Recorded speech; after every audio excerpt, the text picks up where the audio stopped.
Welcome back. Tomorrow, Monday, the 16th of December, South Africa will celebrate the National Day of Reconciliation.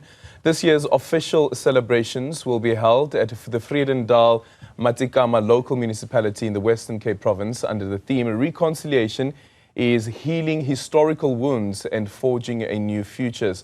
President Cyril Ramaphosa is expected to deliver the keynote address. To talk more about the significance of this day, we are now joined by the co-founder of the Great Empire of Kemet, Mkhulu Nsingiza. Mkhulu Nsingiza, very good morning to you. Thank you so much for making time for us this morning. This particular day, the 16th of December, has gone through various name changes itself and looking at various aspects in our history that it signifies. But speak to us about the significance of calling it Reconciliation Day, and what is it that we are reconciling on? Thokoza Kehla. I think the concept of reconciling, it's a false concept, because to some of us, they are removing that heroic spirit of Africans fighting against an encroachment of colonizers on the continent, because that day should be known as the Dingaan Day, Dingaan's Day. So for us to then come up with a concept that purports to be reconciling, you can't reconcile by saying to Black people, please ignore your pain, ignore your emotional trauma, for the good of the nation, whilst the other people, the perpetrators who caused that trauma, are celebrating victory. Like, tomorrow, the Afrikaners will be celebrating and the Zulus will be celebrating. How do we reconcile? Because at the last, event that we saw these people divided by a fence.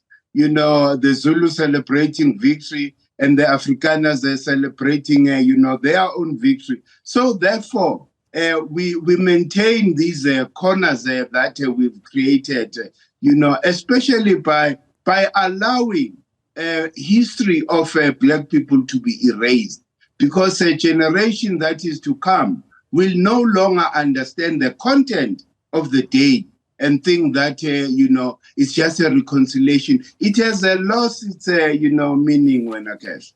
Yeah. There's a piece that has been penned by Nomonde Mnugwa, who is the acting Director General of the Government Communications and Information System, the GCIS. And this is what she says. She says the act of forgiveness and reconciliation has been central to the story of South Africa since 1994. And that, for me, that important part about forgiveness, what does forgiveness look like? Also considering, once again, if we look into the past of this country, whether during the apartheid era or pre-apartheid, and looking at colonialism that was taking place, and also the work that has been done by the NPA or the work that hasn't been done by the NPA. How do we expect forgiveness, and where does that forgiveness come from when there's been no forgiveness that has been sought?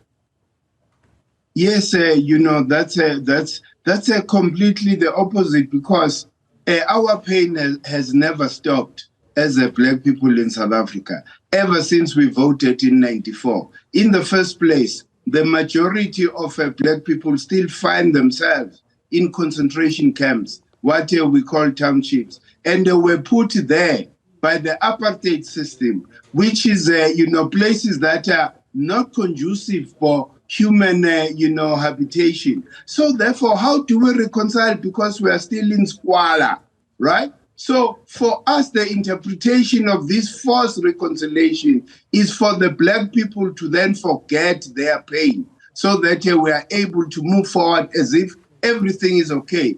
To start with, the system that we are in, Kesha, we cannot expect healing from the very same system that colonized and subjugated us and put us in these horrible, conditions, living in squalor. How do we then expect the same system to then give us solutions, how to liberate ourselves from this? And knowing very well that this system has got no roots on the continent, because the system that we know as African people is the African royalty, which must be reinstated so that we are able to address the pain, this generational trauma that we carry, that our fathers, carried. So we can never expect any solution that will come under the very same system that colonized us.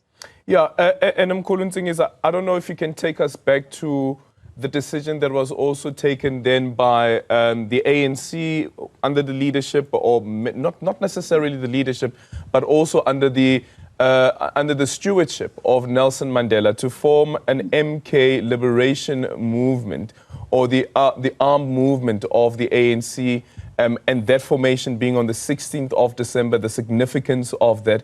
And today there is the anniversary celebration of the Mkhonto we Sizwe political party that is also falling on the 16th of December.